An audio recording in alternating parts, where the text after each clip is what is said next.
Today we're going to look at a really fresh and, honestly, a really clarifying way to understand some of the most difficult human behaviors we run into, in other people and, yeah, sometimes in ourselves too.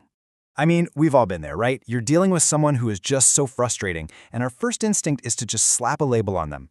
It's a quick way to file away behavior that just baffles or really annoys us. But here's the thing. Those catch-all terms, while totally understandable, they don't really help, do they? They don't explain what's actually going on. Turns out there's a much better, more helpful, and frankly, more humane word we can use instead. And that word? It's immaturity. Think of it as this giant umbrella term that can gracefully cover almost everything that goes wrong with us. From crazy rage and insults to being super meek or suspicious, it all fits. So the big question is, what's really driving all of it? Okay, let's get into it. Because it turns out that pretty much all immature behavior can be traced back to just two main psychological issues that are chugging away in the background. And it's these two things that really explain why living with ourselves and with other people can sometimes feel so unbelievably hard. And here they are. First, low self-worth, and second, low trust in others. The first one is all about what's going on inside you, that deep, nagging doubt about your own value. The second one is pointed outwards. It's a core belief that other people just can't be counted on to be kind or to have your back. So let's connect the dots. How do these two core problems actually show up in day-to-day life? What does this look like in the real world? You can really see how these behaviors feed into each other. When your self-worth is low, any little bit of criticism feels like a full-blown attack.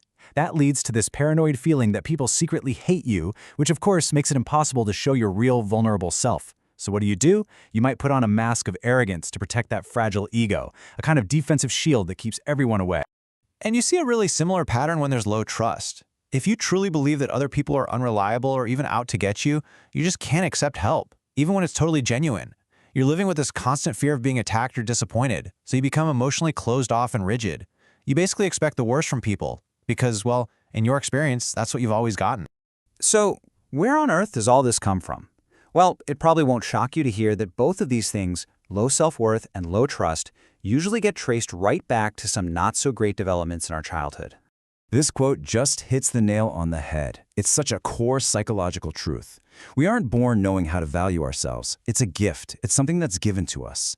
We basically absorb the deep, steady care and love from someone else, and that becomes the foundation for liking ourselves. I mean, just think about that for a second. That kind, supportive voice of someone who loved you as a kid, that eventually becomes the way you learn to talk to yourself. That's the inner voice that gives you the strength to hear criticism without falling apart, to set boundaries, and to feel safe enough to just be you. And it's the same with trust. Trust comes from having someone in your early years who would just light up when you walked into the room, That consistent, warm response builds what you could call an emotional bedrock. It's this deep, secret sense of safety that all our future confidence is built on. Now, I know this can be really tough stuff to hear. It's so natural to hear all this and think, oh great, I definitely didn't get that. Am I just broken? Am I doomed to be this way forever? The truth is less dark than that, thank goodness. It's not a life sentence. But, and this is a big but, we have to be honest with ourselves. Overcoming these things is a real challenge. It's like having to pay a tax on your whole life that other people just don't. But there is a clear path forward. So to build the maturity we're after, we can basically follow a three-step plan. First, we have to find the courage to really look at our past and understand what happened, without turning away from the painful parts. Second, we need to connect with other people who get it, who have similar stories. That way we realize we're not so alone in our pain. And third, and this is absolutely crucial, we have to seek out what you might call reparative relationships, finding people now who can offer the healthy, supportive love we missed out on, helping us finally learn to trust ourselves and to trust the world. We live in a culture that's obsessed with the idea of hard work. But the journey we've just talked about, that might just be the hardest and most valuable work any of us can ever do. And it's really important to note that this isn't a path to the kind of rewards our society usually celebrates. Doing this work is not going to make you richer or more famous. It offers something way, way deeper.